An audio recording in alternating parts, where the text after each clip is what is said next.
Hello, I am here with Tony Squares, already on stream right now. Uh, just to give a little background, Tony is on So You Think It's Out. He loves hmm fantasy football. He also has a very popular Survivor podcast. So without further ado, Tony, how are you? I am doing great, my friend. I am finally able to get my head above water. For those people who don't watch Survivor, the biggest season in Survivor history just aired over the last 3.5 months. It ended last week, and now I can fully focus on my second love, my first love, which is the world of football. And it is time for me to dive in. The summer is usually when I go full bore into the analytics, getting all my numbers right, and then it controls my life from September to January. So I am pumped about this contest. I am pumped to be working with you and to everyone else we're having in this thing because this is early for me, man. And this is usually something I'm doing on my own in my own little computer, going to work with the pen and paper, giving out my takes on social media. But rarely do I get to collab on some of this stuff like this here. So I'm pumped, excited to be in the competition, and excited to dive into the NFL again, man. Excited for it. How are you? I'm good. And Tony, you did not read off a script for that. So you are a natural voice in the podcasting space, a natural voice in the streaming space. And I think a lot of people will want to have you on your stream after this if they haven't already. I know you're a busy man, but you free up more. So I will direct people to DM you and to get you on their stream. But Tony, do you want to tell us a little bit about your background? I mean, you can start as early as, where you grew up, how you got into the space, how you got into Survivor, et cetera. I think people are really interested in learning about that. Well, it was a cold midday Wednesday in January of 19, and I don't need to go that far back, but no, I grew up a Packers fan living in New England. Don't ask me how I became a Packers fan. It had to do with a well-timed Super Bowl and Brett Favre on the cover of a video game. And because of that, I've always, for as long as I've been alive, been a nerd about football. I would get the Sunday paper, I would get the box scores, I would start doodling on them and doing math in my head to figure out point differential before they listed point differential in there. Like I would constantly dive into the numbers and into the stats. And as soon as I was old enough to, fantasy football was calling to me. And since then, since I don't know, since before I could knew what the internet was, I was trying to dive into fantasy football and dominate fantasy football. I have lost friendships over fantasy football, not because I've done anything bad, but because people could not defeat me and got so angry at me that they ended up leaving my circle completely. And that's okay. That's their prerogative. I have run leagues, I have competed in leagues, I have won monies off of leagues. I do despise best ball, even though we're going to be doing a draft in a little bit here, but I do love the world of fantasy football. So in that whole sports persona, me watching Rich Eisen on Sports Center and being like, I want to be like him one day,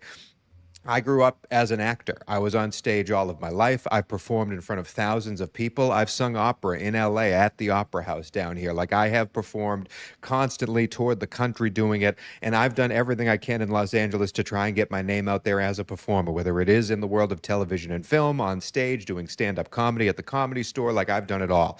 And it wasn't until the pandemic, when we were all shut in at our homes, that I decided to turn all that to social media. I got a TikTok in my mid 30s. I downloaded TikTok. I'm not supposed to be on there. And I started making videos about the NFL, about comedy, about the NBA. And that somehow transitioned into the world of Survivor, where I treat Survivor, a reality show, like it is a sport. And that thing blew up. And because of that, and because of the work I've put in over the past 5 years, I've grown a pretty nice following on there. And it's really become my livelihood is posting my stupid little thoughts online. That's wonderful. There's a lot to unpack there, but I we know. learned how you have such a great voice. The opera singing really helps.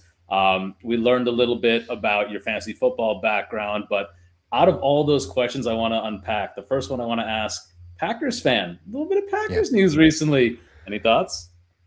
Yeah, before we go into it, it despises me that flag banner is sitting behind you right there because on your awful turf is when our season ended, when Micah Parsons was chasing your crap quarterback and tore his knee up, and our season was over after that moment. It still pains me about that. But when it comes to the recent news about Josh Jacobs, I've made a couple of videos on my page and I've been very open about it. if any semblance of what happened is true, I don't want him on my team anymore. And I think if that makes me less of a football guy, I don't care. I don't. We're not the Kansas City Chiefs. We are the Green Bay Packers, and you do have to have some modicum of respect to play on my team. And if it's not true, then so be it. Come on back to the team, Josh Jacobs. The problem is, as we know how this works out, especially with the timing of this, we're not going to have any answers for a long time. So it's likely that Josh Jacobs will be playing pretty much this entire season without any decisions made, both judicial and by the NFL. So it's a weird situation, terrible news to wake up to and have Adam Schefter popping you notifications about, but that's where we are right now, and it sucks to have to deal with it. Well, we might get a chance to draft Josh Jacobs, so we'll see what you decide on the clock in a little bit. But the other thing you mentioned is you hate best ball. Why Yeah. do you hate best ball? And I guess, what do you like about redraft versus best ball? Maybe compare those two. I like redraft and I like the weekly fantasy leagues because of the camaraderie you get from playing against your buddies, also the trades and the free agency moves. Because to me, Matthew Berry has said this from the beginning, fantasy is a week to week league. Every week you might win, you can lose your league with the draft, but the only way you win a fantasy league, a redraft league, is if you're playing week by week, is if you're making those moves, those right decisions, those start sits. That's, to me, is where the real fantasy football takes its shape. In fact, my truth serum take, which I don't believe was the right version of the truth serum Peter was looking for, is that in my league, week 18 is the fantasy championship. And you can complain to anybody else when you don't like that, because in week 18, you have those final two players, and they have to really pay attention to who's starting, who's sitting. Is Josh Allen just taking one snap before Mitch Trubisky comes in? That's where the real cojones take shape on who can win that final championship. You have to make those waiver wire moves in order to find the best lineup you can for that week 18. So when it comes to best ball, I'm just trying to, prod you guys when I say I hate it. There's nothing wrong with it, but I truly enjoy the week by week attack you have to do, the work you have to do on those Tuesdays, Wednesdays, Thursdays before Sunday comes around in order to win those leagues. And when it comes to best ball, we're going to do it in the draft. We're going to draft 17 running backs, and the two top scores every week. Fantastic. That's not difficult to me. What's difficult is paying attention and staying locked in for the grind that is the NFL season. So first, I want to say, any viewers in the chat, feel free to ask Tony questions. He will answer them to the best of his ability. But so first of all, you not only talk the talk, you walk the walk. You actually play week 18, and you love the grind, man. So how many leagues are you in? And talk a little bit about that weekly grind.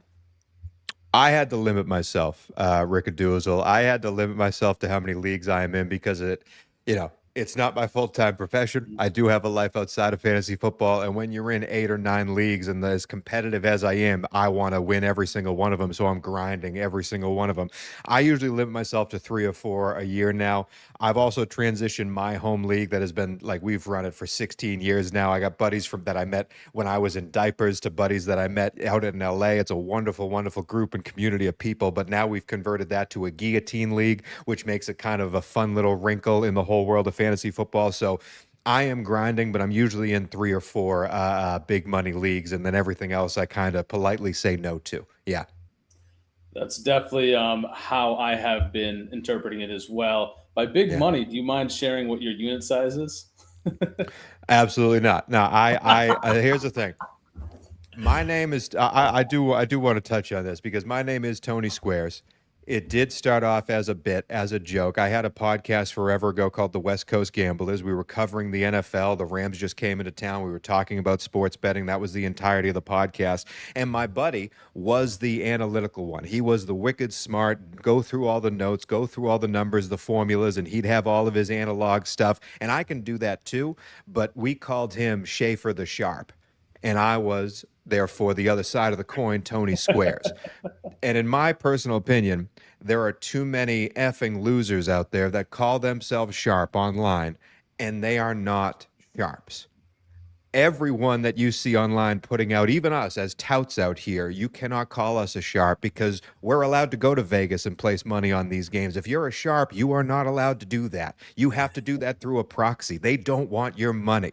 There are so many small percentage of actual sharps out there that people who call themselves sharps are full of it. And so I come out here and say I'm Tony Squares. I'll give you the stats. I'll give you my takes. I'll make you laugh. But I'm front out there saying, listen, I'm a square. At the end of the day, I am a square. So yeah, I just want to put that out there first. Well, Tony, you've already given us a lot of humor and you've been very honest. But quick shout out to OG. He's always supporting. He's waiting to hear you talk, Tony. So there's somebody in here already waiting to hear you talk. But speaking of the tout space, Mm. you see Pete's post. How do you see Mhm. it? Did you follow Pete beforehand? And how did you decide to make a submission? I've followed Pete and the rest since Matthew Berry started his Fantasy Life company because that was around the time I was working for a startup in the sports space out here in LA, and I was just sort of really imbibing sports a lot more often. And Peter, he popped off to me, like his face, his persona online. I believe I saw him making either TikToks or YouTubes for Matthew Berry's Fantasy Life, and I sort of followed him through that. And again, I talked to you about this before we started working, before we started recording. I was let go of a freelance joint that I had with Vivid Seats, which was a wonderful company to work for, but they moved on. I moved on. My contract ended. And that same day, Peter's tweet pops up being like, hey, do you want to be the next voice in fantasy sports? Do you think you can do this? And I'm like, you know what? I know I can do this, so let's apply and see what happens. What's the worst that could happen? He says no. And I was like, great, I'm going to throw my hat in the ring and see where we come from. I was a little bit surprised when I landed and I got as a part of this group that I had more of, I wouldn't say a lead or an advantage, but I definitely have that following on Instagram and TikTok, whereas you guys are truly starting out from scratch. And so to me, I wanted to come on and be like, I don't want to be looked at as like a target here because or an outsider here trying to sneak in. I'm willing to do the work and put it in. I've just happened to put it in for 5 years on TikTok prior to this. That doesn't mean I am just as hungry as everyone else in this competition because at the end of the day, as much as I love Survivor, as much as I love the other things I get to do, the awesome opportunities that I get, my love is football and fantasy football. And if I got to spend my days talking to this camera and explaining the ins and outs of Tyler Shuck's future, I'd be flying high. That's wonderful. So I think that without further ado, I'm going to enter us into a DraftKings draft. But while we're waiting for this to fill, I would like to ask you. Mm. You said you were going to Well, be the villain. Yeah, go ahead. yeah. No, no, no. Before I have some stats I want to go through before we dive into that draft because I don't want to be on the clock. But what was your question about the villain? So let me jump out real quick. You said you were going to be the villain Mm. in your submission episode. What steps have you Hmm. taken towards that? A lot of people are wondering, are we really going to see this villain? Is this guy really a villain? Or is it just a Uh-huh. beautiful voice that can talk really fast? You know, I do talk very fast. Um, I made that video wanting to be the villain coming on here because Rickadoozle, it would make, in my opinion, it would make me stand out. I would come here and I can absolutely fill that role of picking people apart and trying to be the naysayer, trying to be, if this is the world of wrestling, I'm going to go out here and deliver a promo. I can play the heel, okay? But then I saw all the absolute idiots in this group and a lot of them have taken up that bad guy villain persona themselves. And a lot of them are playing to that villain persona just like me. And listen, Rickadoozle, this is what we're going to go through in the draft right now. When other people zig, you zag. So not to say I'm going to come out here and turn babyface. I'm not going to suddenly be the golden child of this competition, but I'm not going to go ruffle any feathers if everyone's trying to ruffle feathers because then I'll just be one of the crowd. I am flexible. And I am so good at this, I can win from multiple angles. So I might have wanted to come on being the villain, but I see an opportunity, not necessarily going down that route. So when we do a tag team competition and I have to work with Neil Farley, a guy I've never met before, I could come out and bash him the whole time, but that's the easy route, okay? Everyone's taking the easy route. I'll be the good guy. I'll be the champion. I'll be the guy that drags you all along with me. So yes, the villain persona might have had to be shelved because of how many villains we have in the 16 of us. So I'm going to bring this question up here from OG. I think you mentioned this, but just so OG knows, what's your favorite type of season long, and what are your favorite type of rules outside Week 18?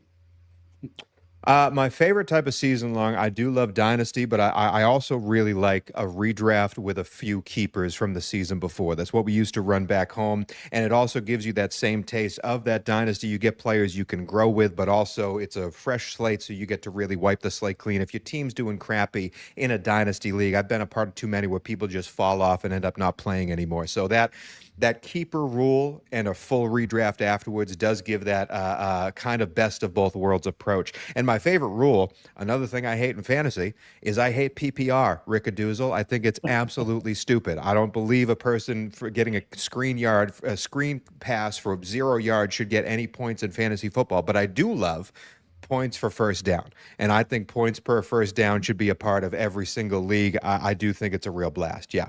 What about you? What do you like to play? I mean, you're getting a lot of questions on me, but what type of rules do you play by? Yeah, I mean, OG, do you want to know what type of football I like? I'll tell you anyway. Obviously, I do a lot of volume in best ball, but I do have a big redraft league. I used to do about 10 different redraft leagues for like 100 here, 200 there. Became really tedious, so I rolled it up into one big one, play a $3,000 buy-in league, and Mm. yes, I like the variance. And sometimes I hedge against my best ball portfolio, but last year I won. The year before I came in second, so I've been profitable. um, yeah, I might be better at redraft because I've won a lot more redraft than I've won best ball. But you know that old meme of the miner kind of digging for diamonds and he stops before he gets there. I'm going to keep digging, and I am blessed to have the bankroll to do that. But I do not take Hmm. that lightly. And if I do win this competition, I might do some very nice things because, as you know, I fell ass backward into being the villain. I just want to differentiate my submission. I got on the bash and I was like, here's why my submission is different than, for example, somebody whose name starts with PPR.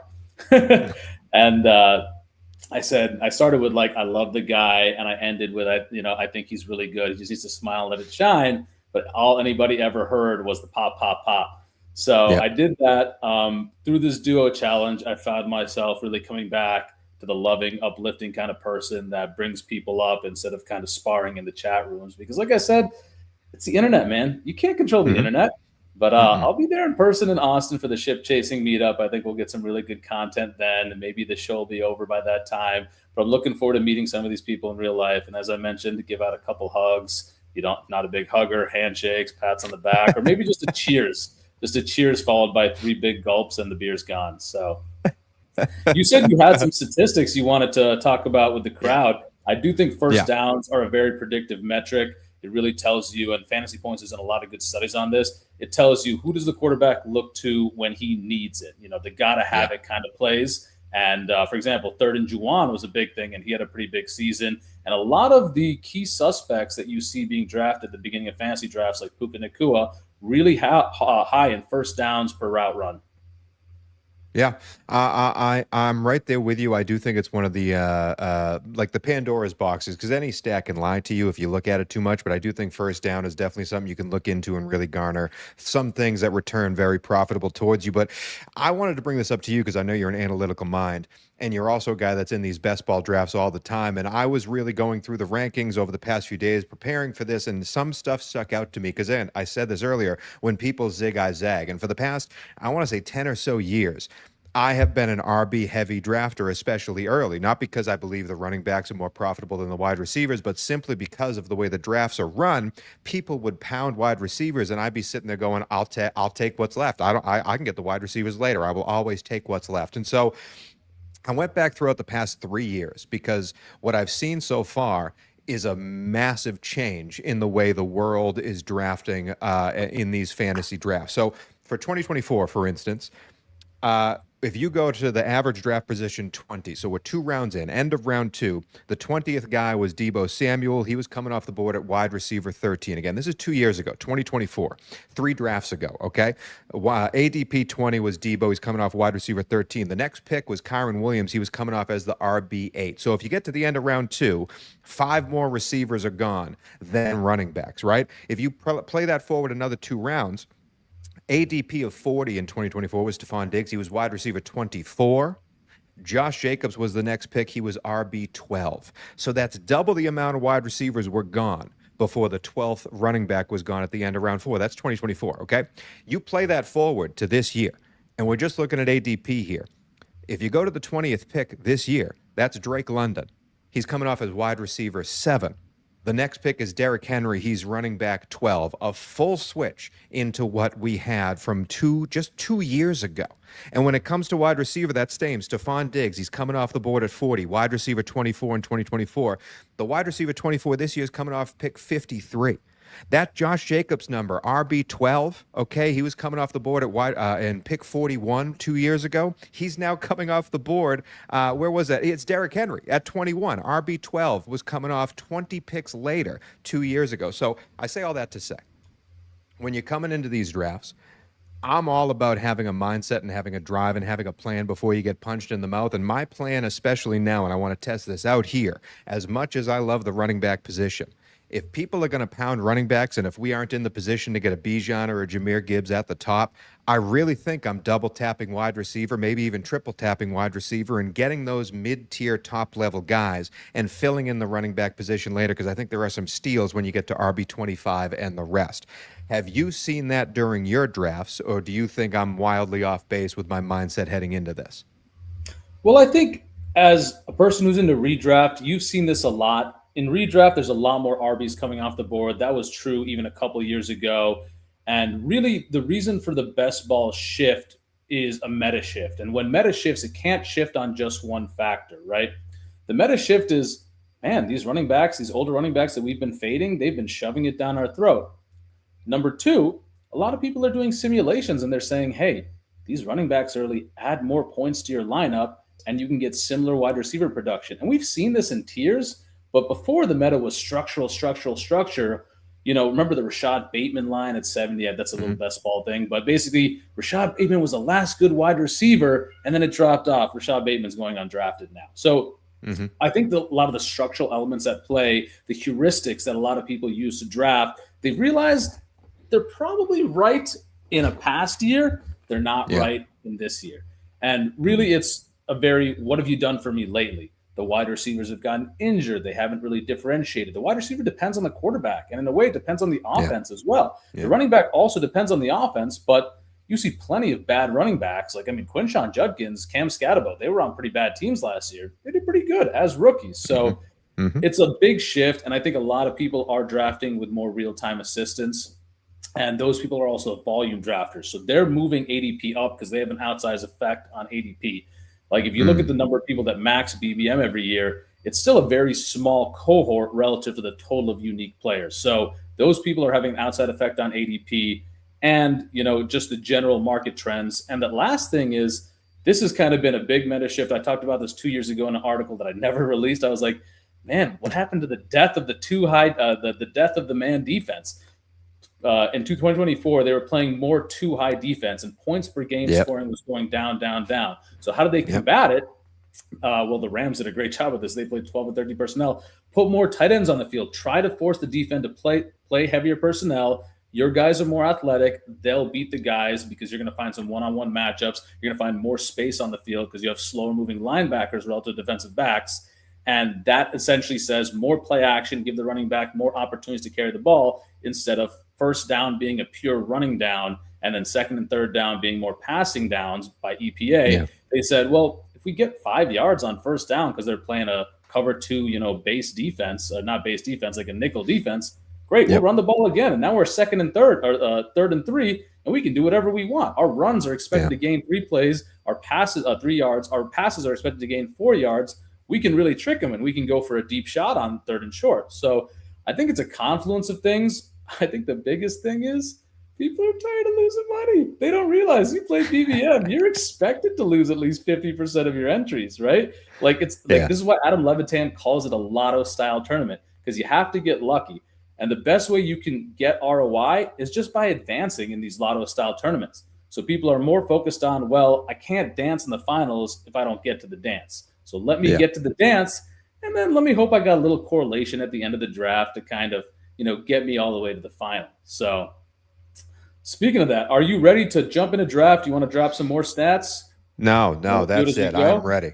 I got Let's stats as we go. apply. I got leans, I got stats, I got players I want to avoid, I got teardrops, I got all that stuff. I'm ready to go. I'm We're interested gonna to do see. the I do want some of your knowledge as well because I want to go back and forth on a few of these, especially when it comes to certain tight end positions or stuff like that that you're either worried about or have a strong feeling for. I do want this to be a collaborative affair, my guy.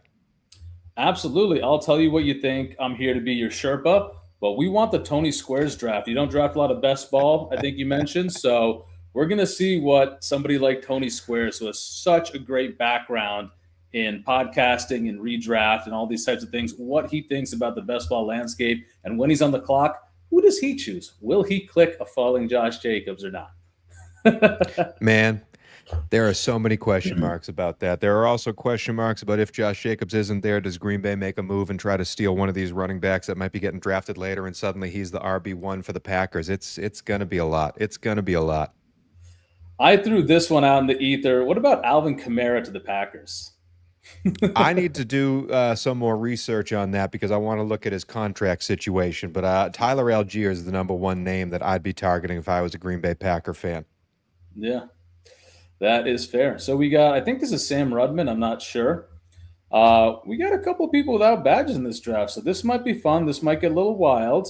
It is a DK Millie at around 5 p.m. right after the workday ends. And we get Hey, saddled with a Leslie turn Frazier's here. Leslie Frazier's here, one of the worst coaches of all time. pick. Fantastic. I was going to say, do you know Leslie Frazier or no? I don't Uh, recognize a lot of these names, but these avatars, Stochastic and Saber Sim, we might be drafting against a couple Sim guys at the ends. But so we're when picking out the number so 8 spot. I So the was going to number 8 say, yeah. spot, we're looking at possibly JT falls a little bit, Christian McCaffrey falls a little bit, and then you got Justin Jefferson and Amon-Ra St. Brown. So personally in that spot, I'm okay taking McCaffrey just for the upside that he is healthy. And, Mike Evans might not stay healthy, and the 49ers offense is quite good, and I love the scheme. But on Hmm. DraftKings, I'm tempted to take one of these 6 wide receivers before they clear the board. Jamar Hmm. Chase, Puka, JSN, Justin Jefferson, Amon-Ra St. Brown, and CeeDee Lamb, who's really slipped in CeeDee Lamb at 10.8, who slipped a little Yep. bit since before he was up there with Amon-Ra St. Brown. I think there's a big tier break between CeeDee Lamb, good offense. We know the quarterback, good offense. We know the quarterback, really good wide receiver, decent enough quarterback. I mean, JSN was a wide receiver 1 last year. Good offense. We know the Yep. quarterback. Good offense. We know the quarterback. Down to Drake London. No, I think you're right. I think you're absolutely right. I think those 6 wide receivers are definitely a tier. Out of all of them, I think CeeDee Lamb, you're absolutely right, should not be even 11th. I think he's a lot higher than that. The only other running back I would consider, and I am going to go wide receiver here, is Jonathan Taylor because I think that Indianapolis offense runs entirely through him. Other than that, I don't see any question where I'm going anywhere other than wide receiver here. The only wide receiver I'd be tempted not to take is Justin Jefferson because I don't trust that Minnesota quarterback whatsoever, and I don't want to ride that ride. I do not want to ride that ride this year. You must be this tall to ride that ride. I'm not sure if you're tall enough, Kyler.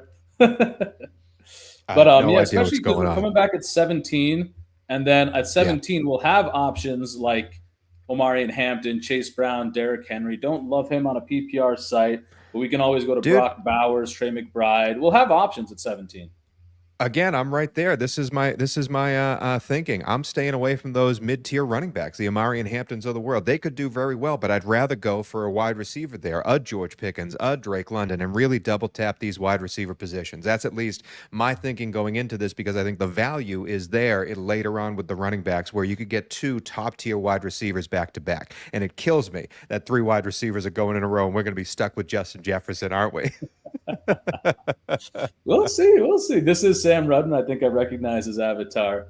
Thank you, He's a good Leslie guy. Frazier. Thank you for taking a running back. Thank you for giving me an Thank you option. for taking I knew I Jonathan could count Taylor. on the worst coach ever. All All right, so right. we're looking at CeeDee Lamb, Justin Jefferson. You already told me you prefer CeeDee Lamb over Justin Jefferson. We do have a 100%. falling CMC. Who would you like to go with here? This is CD all the way. This is CD All Lamb right, all the way. It we're does booking hurt it. that I don't want to take George Pickens afterwards because I do not want both of those wide receivers and be tied to Dallas too much. But I do love CD Lamb. I think he's awesome. I'm absolutely okay going CD first here. And now Let the me other put wide some. receivers that are, yeah, Go go ahead. for it. You continue. We got time. No, these other wide receivers that could be there, if we could pair them up with someone like a Drake London, like a Nico Collins, I'm all about that, and I'm very happy if that's the start to our draft. Yeah, I mean, let me give you a little bit of George Pickens' FUD here. Obviously, we know George Pickens was looking for a long-term contract. Yep. We know George Pickens has made business decisions in the past in Pittsburgh to Yep. not play when he's dinged up. He's on a one-year contract. Hmm. Do you think there's any chance he makes a couple business decisions this year to get a longer contract afterwards? 100,000%. The question is Dallas a playoff team this year? Because George Pickens also, like you've seen it in Pittsburgh, when that team's competitive, he's competitive. And it's usually when that team is struggling that he decides, I need to play for myself in good form. I mean, that's his decision. So Mhm. I do think if you're taking George Pickens, best ball is the way to do it because you could get that board. But we are on the clock, and I believe we still have Nico available a little bit down there. Am I right? We do have Nico available. He's a little further down here. He Yeah, goes at 23. We won't get a chance to get him though later, so I'm okay that's taking the him. thing.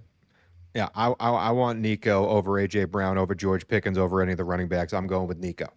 All right, let's go with Nico, starting CD Nico from the 8 spot here. We got a couple running back heavy drafters on the turn here, so they will probably grab a wide receiver here. It's DraftKings. These guys could go either way. I think these guys are going to texture, grab a running back, wide receiver. If we see a big wide receiver run here, I don't mind picking another wide receiver at 32 and saying, hey, I'm good at wide receiver until the hundreds. 100%. I'm right there with you, man. Because again, I do think if, especially at the 3.8, we can get a guy that can absolutely start for us every single week in these best ball leagues. And if those are my three wide receivers, CeeDee Lamb, Nico Collins, and a wide receiver to be named later, I'm telling you, there is some value in those mid-tier running backs that can fill the need as we go along. Because I don't want the Kenneth Walker, Omari, and Hamptons of the world right now. I want the wide receiver ones, and I think we're getting them. And this is a 2 out of 12 advance in the first pod. And the final week is 1,000 people tournament. So you have to run pure here. If you get three wide receivers with three different buys and you start that way in DraftKings, you're going to need running back production. So you Yep. really want to pick up running backs, quarterbacks. You want to be okay at every other position before you say, all right, my wide receiver four, who am I looking at? Because I'll be honest, in the fourth round, it gets pretty flat at wide receiver, and we're pricing people based on upside. Luther Mhm. Burden is a small sample size king. He looks great, but you're playing the upside. You're not playing his historical production. And at this point, we have CeeDee Lamb and Nico Collins, right? How often is Luther Burden at 41 going to outplay and appear in our lineup over CeeDee Lamb and Nico Collins? He does if he actually ends up being the nuts, but we could get more points added on average and increase our advance rate because we need those points at running back if we go running back starting in round 3. If you see Josh Jacobs here at 32, what will you say? I will say this has proved correct though. Through 2 rounds, that's 13 running backs. Derrick Henry just became the 13th one. Only, I believe, 10 wide receivers. So again, those running backs do get a run early. I think we're doing the right thing by dipping into the wide receivers. If I see Josh Jacobs right now, man, I believe he is starting the entire season for the Green Bay Packers. Just the way this thing, they take shape at a snail's pace here, and so I do think you're not going to see a suspension in the NFL for Josh Jacobs until next season. That is, unless stuff comes out and Green Bay just releases him, which also is an option. So it's a heavy gamble, but I do believe you're on the safer side if you just pick him up and expect him to play all 16 games. So what's interesting is I posted this as well as the Rashee Rice story, and I tagged Drew Davenport, great legal mind in the fantasy space. I think one of one. He said that right now it looks good for Josh Jacobs. Obviously, any details that come out, civil suits or whatnot, could be damaging to him. But as Yeah, of right now, the arrest laws of where he got arrested, he can get yeah, arrested for anything. And basically, they arrest him just to separate the two. And yeah. so there's no charges filed. There's extra evidence coming out from Josh Jacobs' camp. Listen, I really respect women. I think they deserve a much higher place in society than maybe they've had in the past. But we were talking about Rashee Rice in the second round. We were talking about Josh Jacobs in as a fixture in the first half of the third round. If we can get that discount here, I think that's a good discount to get because if he's cleared, he's going to move right back up. I think I'd prefer Josh Jacobs over Kyron. Josh Jacobs doesn't My have Blake Corum breathing down his neck. My only question is, who are the players available other than what we have right now? Because I'm right there with you in everything you just said. Um, Josh oh Jacobs, man, Devonta Smith, Brees Hall, Travis Etienne. I mean, we got a lot to pick from. I'm not concerned in the least about this next pick, but we have uh, Josh Jacobs. But up to you. Rickadoozle, Rickadoozle, we're taking a gamble. We're taking a gamble. We're taking a gamble because one of my favorite wide receivers in all the NFL is still available, and I think our third wide receiver should be Ted McMillan. And then we're Tedero done. McMillan. All And then we're right, he's done. got a little Q Then we're tag tapping here. out. While I don't I care. while I cue him, I want to see what the Q tag is. He worked with the training staff Tuesday while his teammates practiced on the first day of OTAs. That's funny. The Q tag could cause him to come back around to us, but let's just go with the true Tony Squares draft.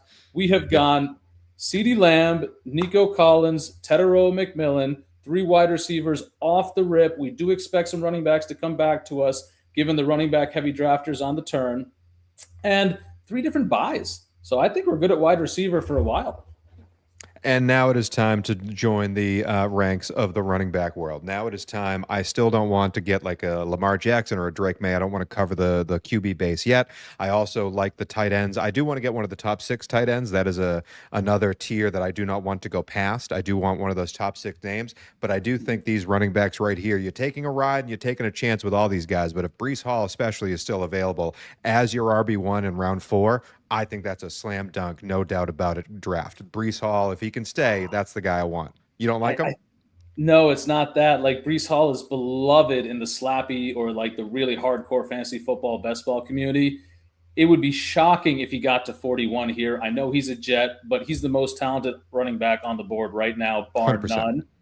And then the 100%. rest of the guys, like they have bigger question marks than Brees Hall, in my opinion. Brees Hall's big question mark is the team so bad in the money weeks that they sit him. hmm No, I fully understand that. And you could ask that about a lot of them, about Devon Achane in Miami, about Jeremiah Love in Arizona. When we get to that actual turn, do they care about those players? And look who just fell to us, Rickadoozle. This is exactly how I wanted this to work out, my guy. Brees Hall is the pick. Slam dunk, send it in. And we planned it pretty well. We said these guys are going to go wide receiver. We got a tight end here. In this little pocket, there were 5 non running backs out of 8 picks, and one of them was a tight end. So we only missed 2 running backs there, and we have a 9-pick fall on Brees Hall. Love Let's it. ship it in. And can I get a Love it.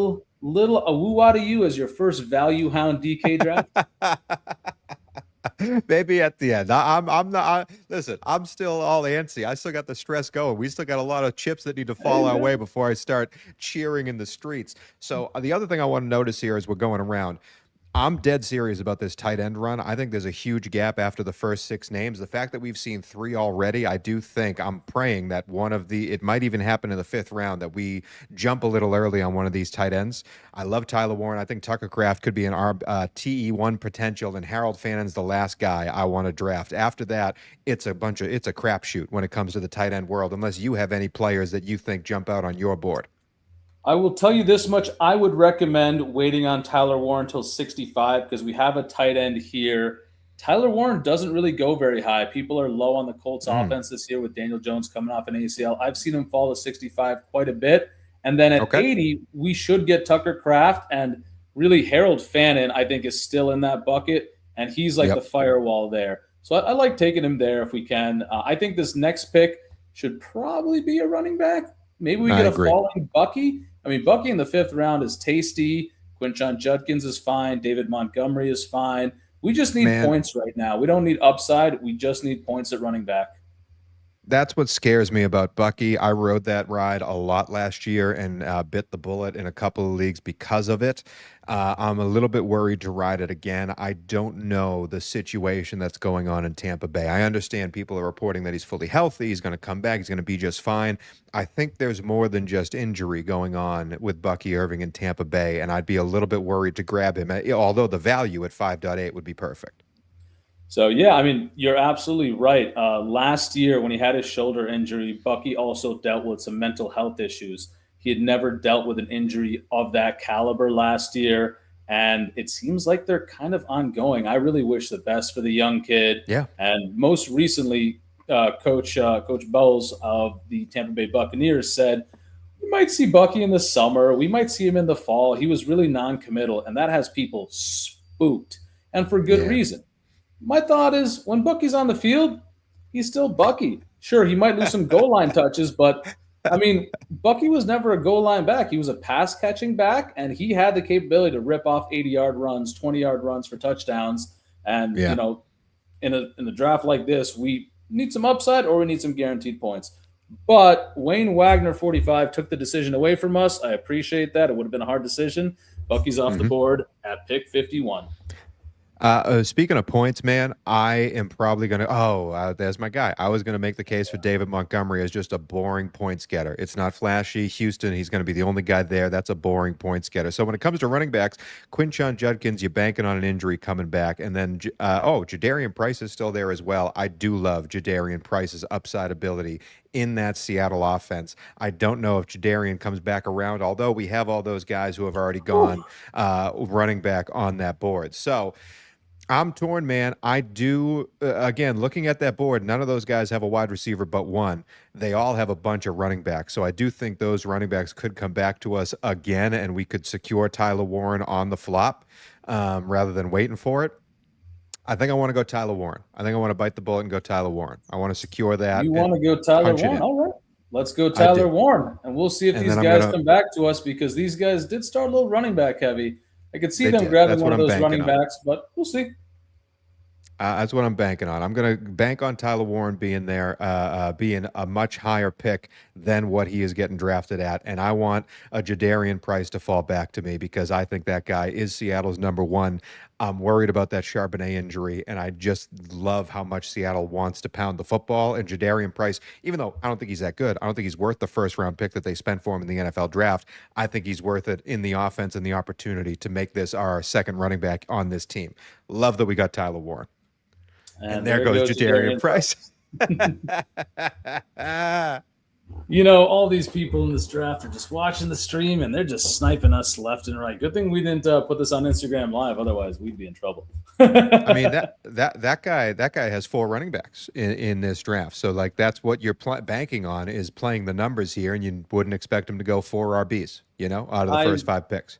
I wish him the best of luck advancing out of this room with a combination of Josh Jacobs and Jadarian Price. What I do like about that, though, Jadarian Price is a front-weighted archetype. Charbonnet's Yeah. out. He's clearly the best running back. They're going to give him some run at the beginning of the season. How long that'll last, I don't know.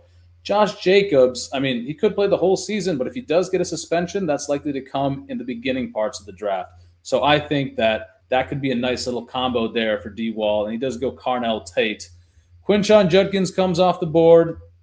We don't know if we could have got Tyler Warren back, but there is a pick on this board that I will be picking if he comes back to us, and I think you know the same pick. So let's let it just play out. Well, what are you thinking? What are you? Because I have my name that I'd want. Toot toot. Yeah, 100%, 100%, absolutely, 100%. This is what I'm talking about, man. I love the chance of what Tucker Kraft can bring. I also love the chance at what Harold Fannin can bring. I think Tyler Warren is one of the best tight ends in the game. He should be in the same realm as a Brock Bowers, as a Colson Loveland. And to secure that position on him and still get Tootin, who there is no Travis Etienne there anymore. He is their number one guy, and that was a great offense last year. I think we made the right move. We got this is exactly what I've wanted to do so far. Get the best three wide receivers we could, secure two running backs and one of the top six tight ends. Now we're looking at filling the roster and nailing the QB. You see these flowers that we just got from OG Mans fan? We might have to do a weekly pod at this rate, man. We're giving out a lot of good information. But back to those two picks, I think in my heart of hearts, I would have picked Tootin at 56 and we would have got Tyler Warren at 65. But we locked in Tyler Warren and we still got Tootin back at 65. I'm happy with those two picks. I like them. Really balanced build. So through 6 rounds, we have CeeDee Lamb, Nico Collins, Tedderoic McMillan, Breece Hall, Tyler Warren, and Bayshell Tootin. Only Breece Hall and Tyler Warren share the same bye week. It's a running back and a tight end. Really, really solid build through 6. You're doing great, Tony. How do you feel so far? I am feeling good. I do want to know because I want your expertise on this, as I see Drake May has yet to be picked out of these QBs. We're seeing a little bit of QB out there. I am very much of the mindset, especially this year, that I am willing to go and wait on some of these quarterbacks and really backfill on some of these quarterbacks, the Tyler Shucks of the world, the Jordan Love, the Brock Purdy's, the Trevor Lawrences of the world, and really get a few hits in the later rounds on this. Whereas we went two running backs very late, I wouldn't mind trying to continue to fill that running back slot in case a Tootin or a Brees Hall doesn't work out the way we think, and we still get a guy who's going to get a lot of opportunity. But I would love to know your thoughts on that as you see this build. Yeah, so looking at our wide receivers, I tend to like stacking wide receivers with their quarterback. So we're going to go a little bit later quarterback, but we got to be careful because right now the meta is in rounds 8 and 9. You could see, I kid you not, 10 to 15 quarterbacks go off the board in these 24 picks. So Interesting. once again, Matthew Stafford goes 20 picks ahead of ADP. I think this Mm, might have been a star method grab by the guy with, I mean, he's got all three guys. I don't know why you had to pick Matthew Stafford. You easily would have got him here. You probably would have got him at hmm 94 because you have all the Rams pieces. But Wayne hmm Wagner is driving in his own lane. If we get Dak Prescott back here, I'm okay taking him. I also think running backs fall off a cliff around here. We got some, points guys like your added points. Chuba Hubbard and Tony Pollard. They're not sexy, but Yep. they add points. Those Yep. guys are off the board. Drake May is still on the board, which is kind of wild. I That would is take kind a of Drake and wild. Nick May at 80. But yeah, so we have I like Ramondre Stevenson for early season production, RJ Harvey I for do late too. season production. Jalen Warren, I actually like over both of them. I think the advent of Aaron Rodgers going back to Pittsburgh really helps him. But I'm open to who you like best out of running back or, a Dak Prescott or maybe even a falling Jalen Hurts here. Who knows? I love the Dak Prescott pick. I do think we can wait for the horn on that, especially seeing Lamar, Joe Burrow, and Jaden Daniels already gone. So I do think we should get a running back instead, but I do like having Dak Prescott as our first quarterback. Let's cue up Dak Prescott while we take a look at the draft board. This is a sexy lineup here. He got a big fall on Drake May, and he got A.J. Brown at a relative Well, value. I really like this KDC team. who I don't want to take Dak right now. I want to wait for him. So who are the running backs out there? Jalen Warren, Rico Dowdle, Kamananga. Jalen Warren, Yes, Jalen Warren. Put it in. that actually would be the pick that the Sims recommend because we're filling our flex with some guaranteed points. And as you see, the running backs after that point, really, really sketchy. Needs Yeah. an injury to come before them. They're mostly upside guys. You see three quarterbacks falling, so there's a chance that the quarterback third in ADP does fall back to us. We I see mean, Makai especially with Lemon, the way the draft board is. Harold Fannon's here, Trevor Lawrence is here. We got some wide receivers, but they all have their own warts. Let's see how the board falls to us. I'm right there with you on this. I think even though so the Trevor Lawrence is gone. I'm really looking at Dak Prescott at that next pick. Yeah, that would be my pick there. These guys all have quarterbacks. Do they grab a Yeah. second quarterback? This guy should grab Jalen Hurts. If anything, that's a really weird quarterback room with Jaden Daniels and Jalen Hurts. But I think they could possibly stop it too. There we go. Look at And you. Look at you. It's like you're telling the future. this guy is setting up for a Baker pick. I don't think he picks him at 87. I think he picks him at 106. He's not going to pick Joe Burrow because he's off the board. It looks like he's stacking. This guy's a bit of a wild card. He's got Kyler Murray in his back pocket. He's got Caleb here, but no, Caleb just went off the board to the Colson Loveland drafter. So we got some stacking guys here. I think we do get Dak to come back to us. And the nice thing is George Pickens is on this side of the board. Ooh, wow, Yeah. 19 on George Pickens, Leslie. Nice. We'll have to get him because, Leslie's not letting him come back to us here. Exactly. 100%. This is where I would want to take him. This is my only fear is him getting picked by these morons in front of us. But hey, Jaden Reed, congratulations. You're a Jaden Reed owner. Let us take Dak Prescott. I love this. This draft Now, board you is were right, falling to us though. quite nicely. You were right, though. Harold Fannin was available here. So we could have waited on Tyler Warren, maybe punted and gotten someone a little bit more heavier, maybe a Jadarian Price, and pair him up with Toot, and Warren could have been a different pick. But I am still happy with the slamming Tyler Warren instead of waiting for Harold Fannin because I would have been pulling my hair out with Harold Fannin sitting there and us waiting for him to fall. Yeah, so when you enter round 8, look at all the quarterbacks that are going here. That's 4, that's 8. We really got to keep tabs on CJ Stroud. Bryce Young is kind of free. Daniel Jones is kind of free. So CJ Stroud is also kind of free, so I think we can possibly push those guys. If you look at the ADPs of those quarterbacks, I mean, we're looking at 137, we're looking at 147, 142. So I think the next couple picks, we solidify our running back core, we solidify maybe some wide receivers, maybe not. I think we just take best value available at running back or wide receiver Now, here. I do have to ask, you're so secure on getting stacks on quarterbacks. You're not looking to get a quarterback off another team. You're basing that off of who you drafted the first go around, because a guy like Malik Willis, a guy like Brock Purdy, or anyone else, they're going to perform to what we want them to do. But obviously, we don't have their buddy in tow. So I will tell you what the simulations say. Mm-hmm. Points added perspective, they would recommend Brock Purdy at 104. Unstacked, just get him later with, I don't know, a George Kittle, Deshaun Stribling, Christian Kirk if you feel like it. I personally think, given the meta of this room, you see all these running backs go here. Once you reach pick one this round, the 11th round, there's a chance that we're looking at pure backup running backs. So we've got 2 rounds to get some running backs here. We're pretty good at wide receiver with our starting 3. We can punt that a little further here. My pick would be a running back in this round, and then probably a 5th running back before they fall off. All right, let's check out the running backs.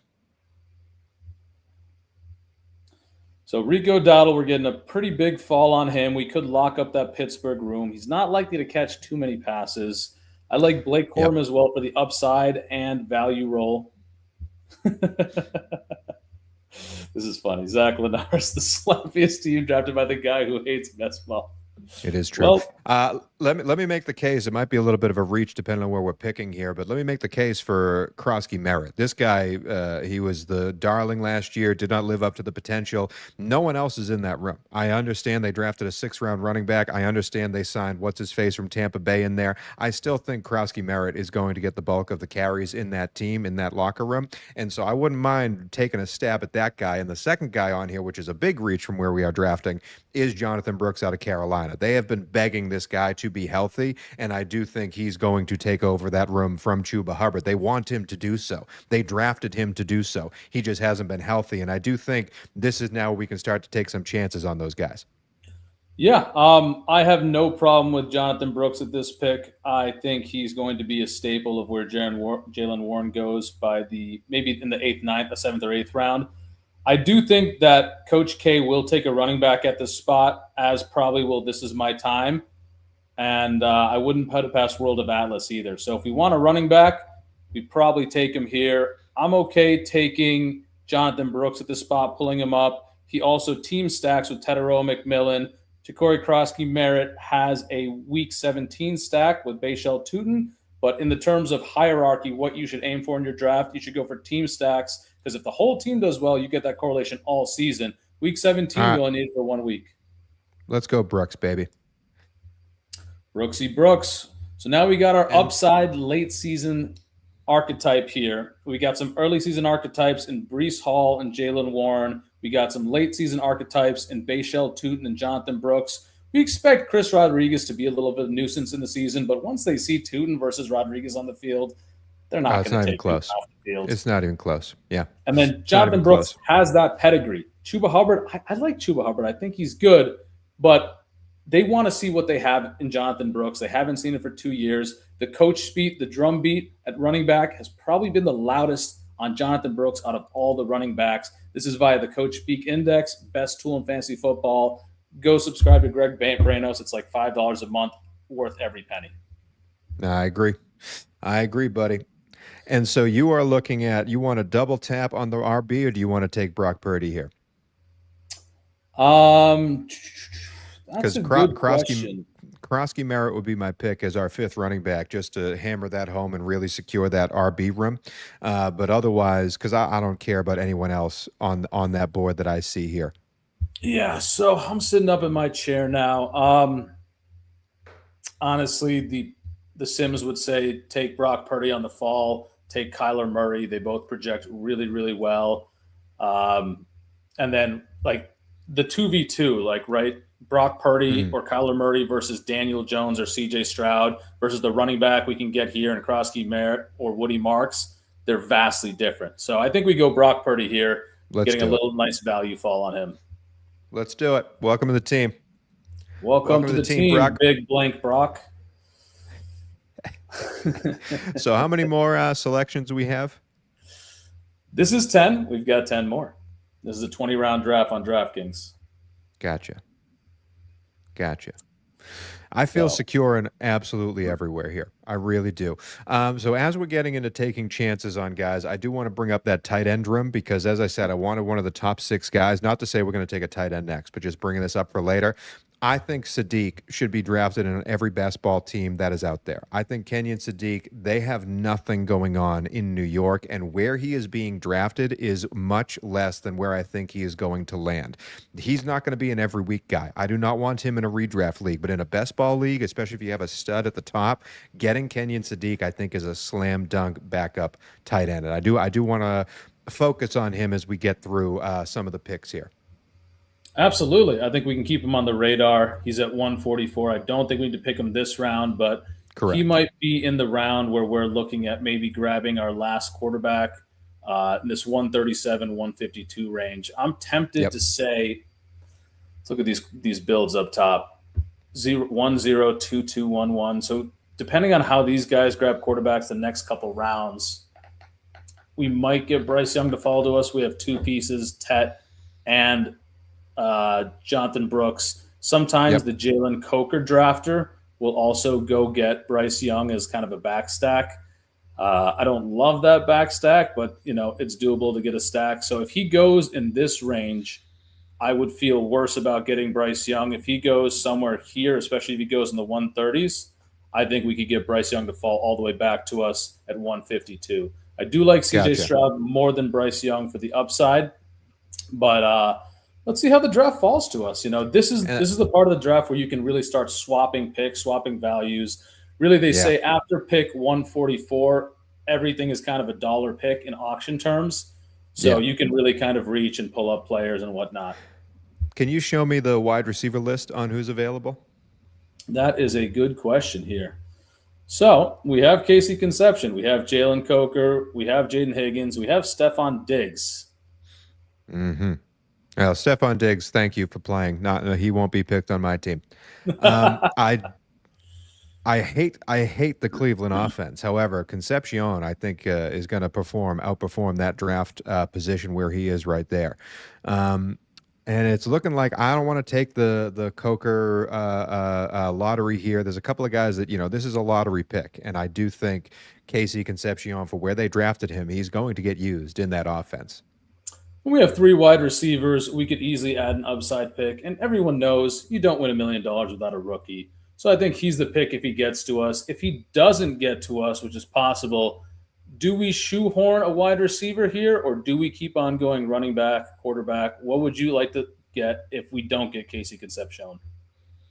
I'm not worried about the quarterback position. I would say we hammer one of these running backs just to get a guy who can get us a couple of points. Maybe we just went upside on one of the running backs. Maybe we go a little bit more sturdy with the other running back, with the fifth running back here. But I do think if it's not KC, I think we stick with the running back room. Sounds good to me. Because can I see just the wide receivers again? Yep. And Casey Conception goes. So we Those are out of the bastards. wide receivers. Here is the flex plays. We have Coker, Rashad White. I like Rashad White in this spot. He's going to catch a lot of passes. He's the pass catching back in Washington. And if you're taking a lot of Ja'Cory Krosky Merritt, he's not a bad hedge. We have 10 seconds.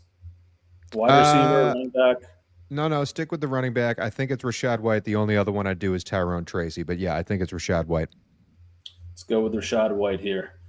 That gives us a little mini Week 17 stack with Jacksonville and Washington. And then we're going to need to hammer some late upside wide receivers. But like you said, I don't love this range. The one guy that I think sticks out like a sore thumb is Travis Hunter. But let's start fishing.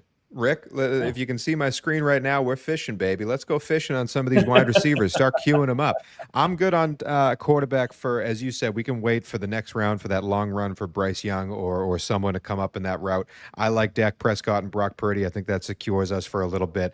I think the time now, we've got 5 running backs on the team. We only have 3 wide receivers. They're the top of the tops. I think we go fishing for some deep names and start reaching for some of these wide receivers we think have huge upside. Travis Hunter is one of them, and a couple of other rookies that are out there. Even Boston for Cleveland, that same rookie group. Who knows? Maybe Casey Concepcion isn't the guy. Maybe it's the other rookie they drafted. So I'm down to start fishing here.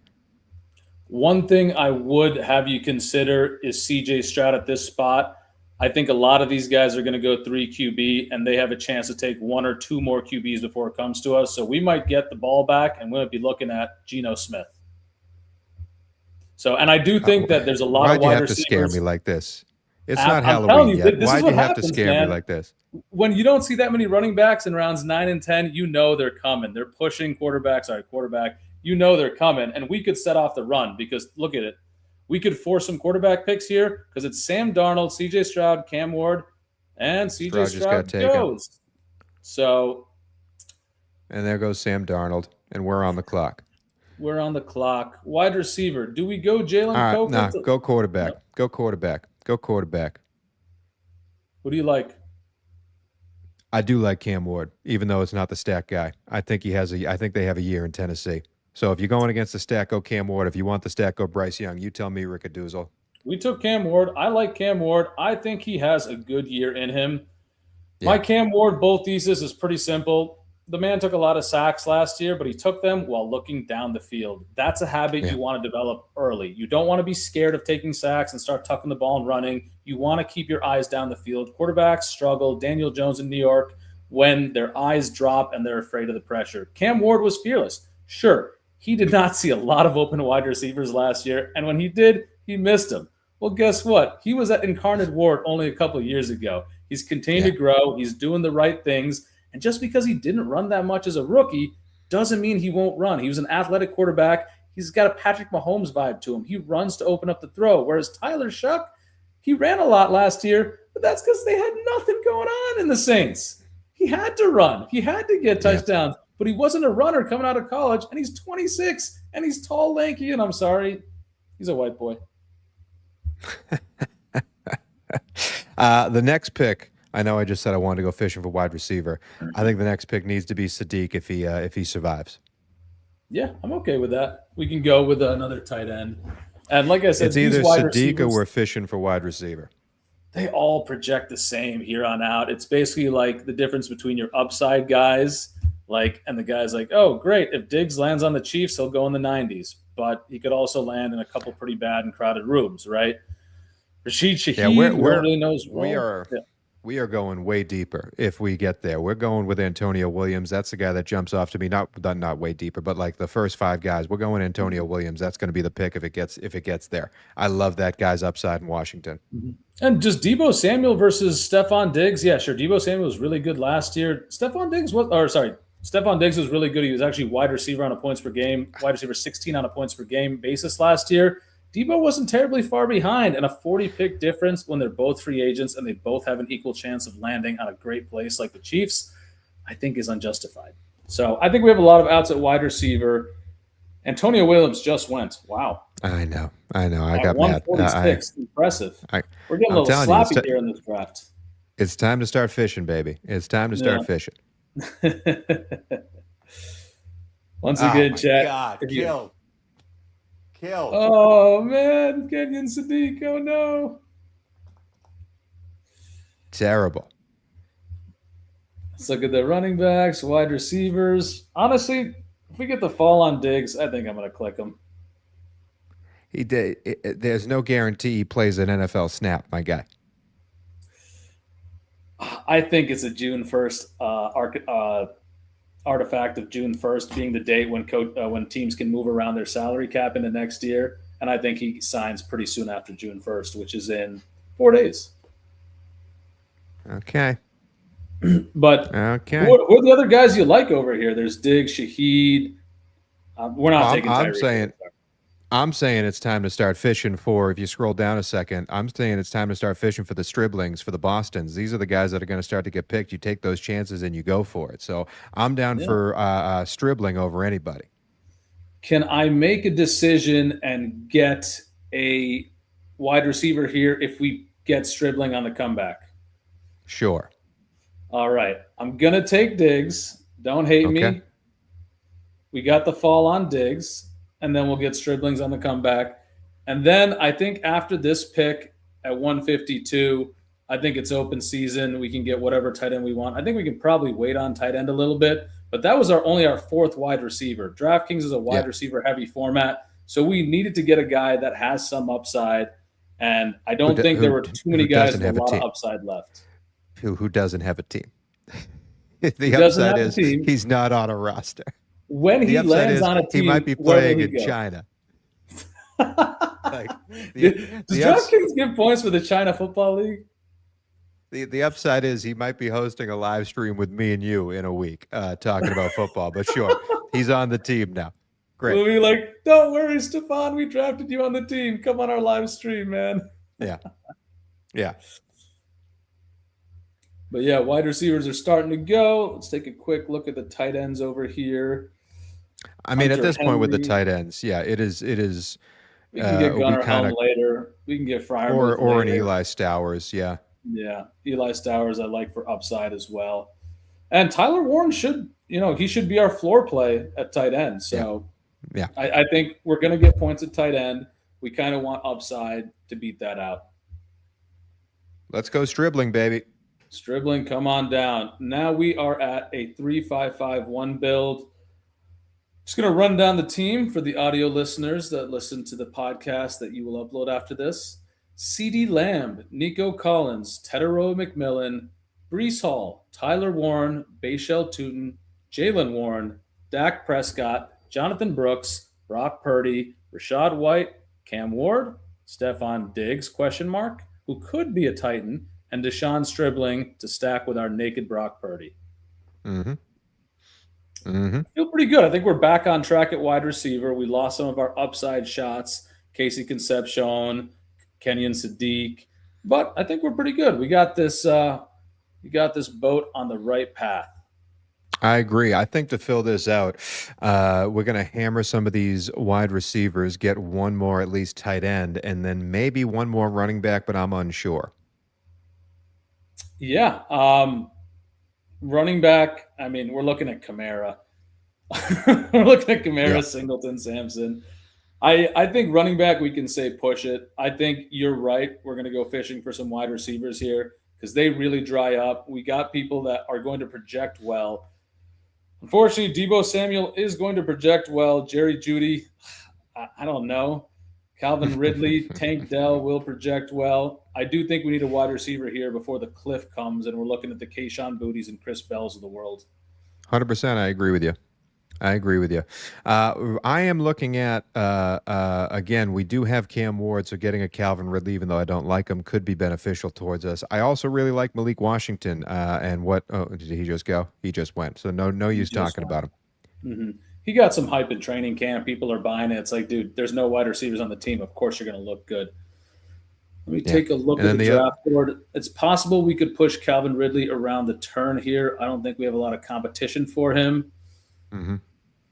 Are there any tight ends that interest you here? Not really. Maybe Gunnar Helm? Not at the top. I'd be going with a Gunnar Helm or an Eli Stowers, yeah. I mean, again, with Gunnar Helm, that could be our pick because we have Cam Ward instead of Calvin Ridley. I'm fine with that.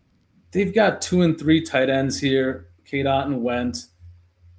I'm tempted to think that Gunnar Helm is a week 9 buy. Tyler Warren's a week 13 buy. I'm tempted to think we pick Calvin Ridley here. The other one I would consider is Deebo, but you don't like players who are not on teams right now. So we'll go Calvin Ridley. No, I don't. I like players who are rostered, yeah. Yeah. Last we knew about Deebo, actually, you might know something about this. He was going viral on TikTok for literally just eating food and kind of dancing in his chair, just like eating like a bowl. Did you see that? Can you talk a little bit about that? Yeah, I did. I mean, you gotta listen.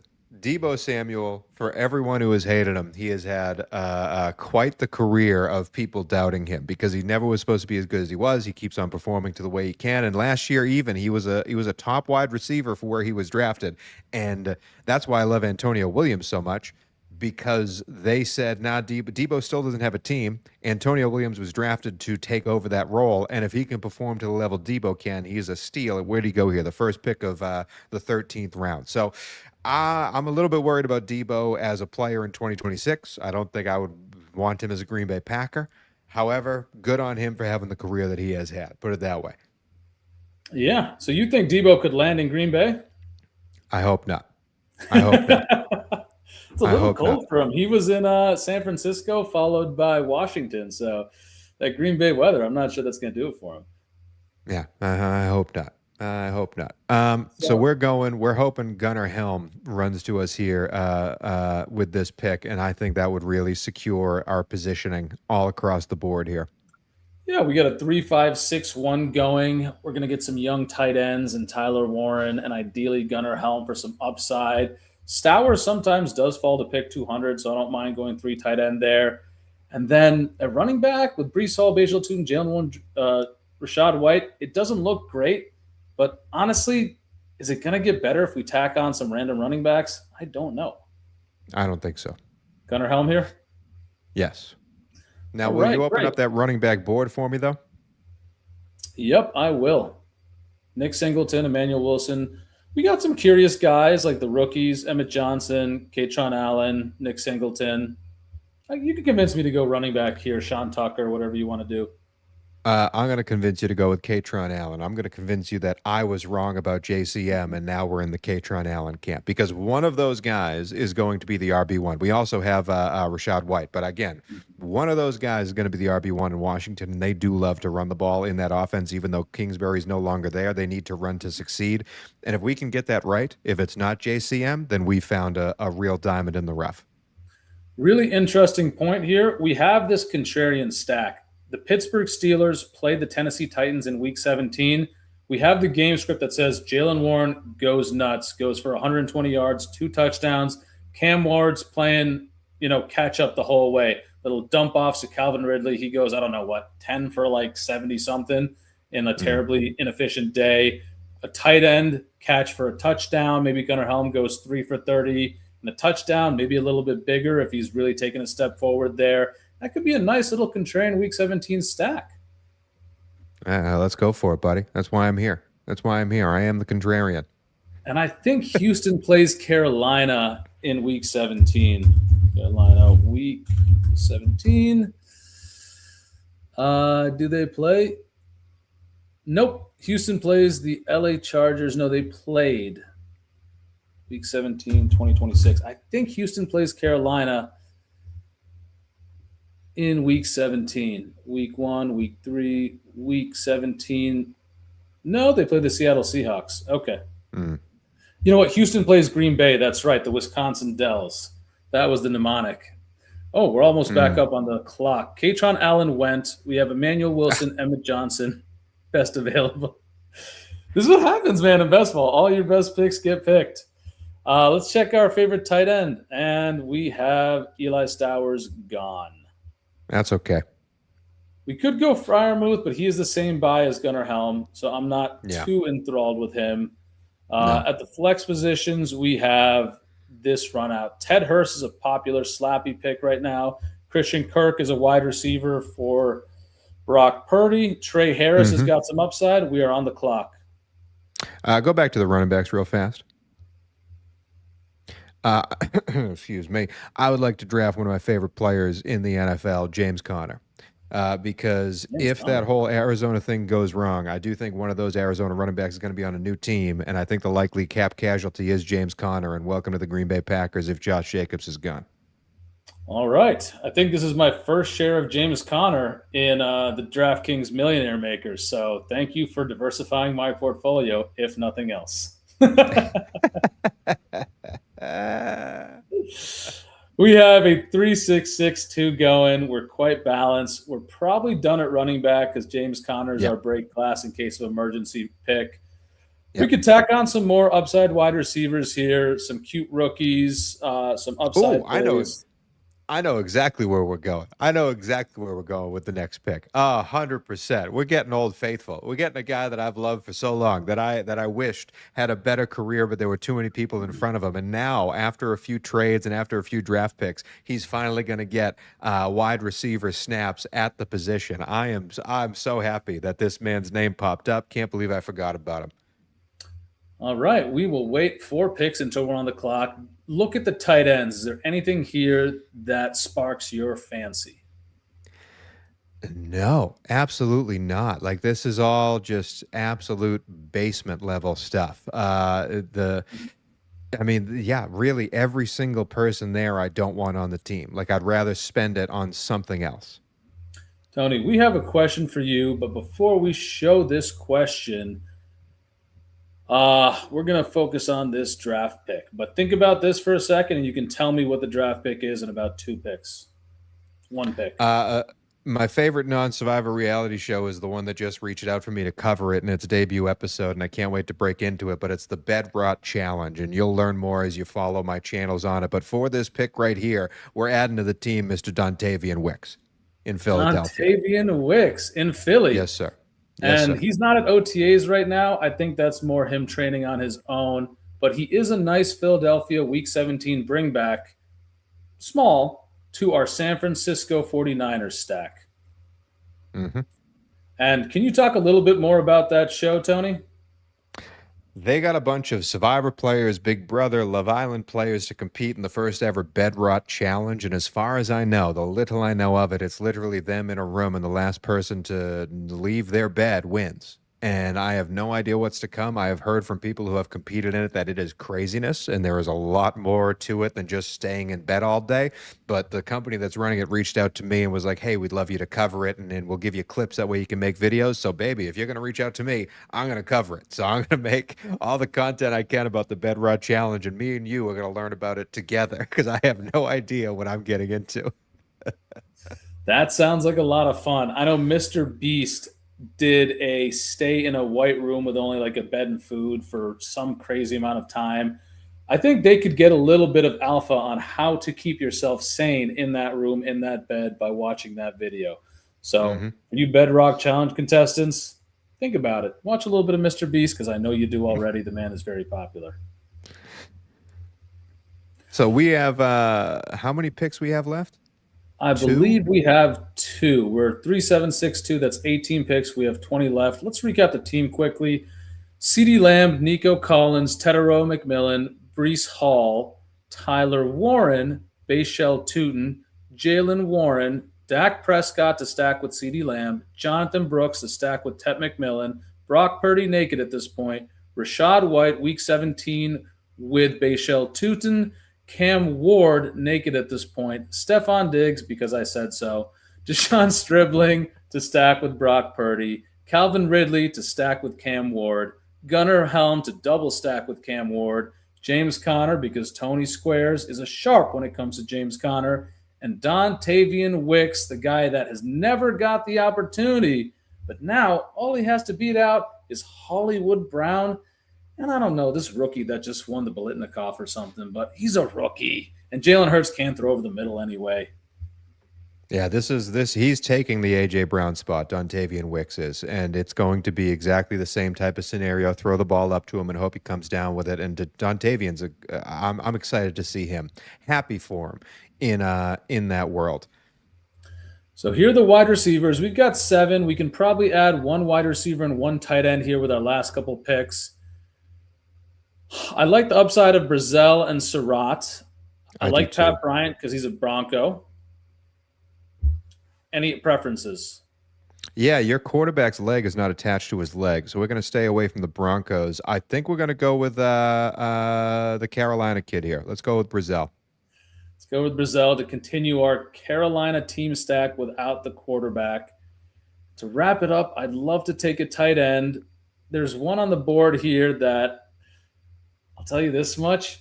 The simulations really like for some reason. I keep hearing his name pop up, and nobody knows why they like him, but they like him to add points. and that is Darnell Washington of the Pittsburgh Mm. Steelers. He's like 6'8". I think he's a tight end, like touchdown play. What do you think, Tony?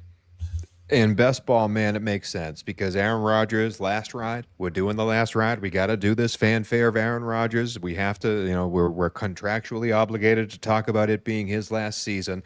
And last year we saw it. Aaron Rodgers calls the plays. Aaron Rodgers runs what he wants to run, and he really loved Washington at the goal line. He really loved throwing the ball up to him. And so, especially in a best ball situation, there might be a game where Washington gets 2 red zone touchdowns, and that will help us out in that game. So I'm with you. I wouldn't have him in a redraft league. I wouldn't have him in a week-by-week league. But in best ball, I'm okay throwing the lifeline there and going Darnell as our last pick. That's really interesting. You kind of noted that he liked throwing the ball to Darnell Washington. Does that have anything to do with the fact that Darnell Washington often has a whole foot on cornerbacks that are trying to cover him? Yeah, 100%. Aaron Rodgers is playing to his advantages. I'm excited for Michael Pittman in that offense because Aaron Rodgers did not trust anyone on that offense outside of DK Metcalf, and they desperately needed a second pass catcher. I think Pittman has a huge year for him. A-Rod loves him. We know what that means. He's getting a ton of random targets in the end zone. Yeah. He's a giant that nobody wants to tackle, so we're talking about yak, too. We could see a big man rumble out of Darnell Washington. This might be either the best team or the worst team ever drafted, Rickadoozle.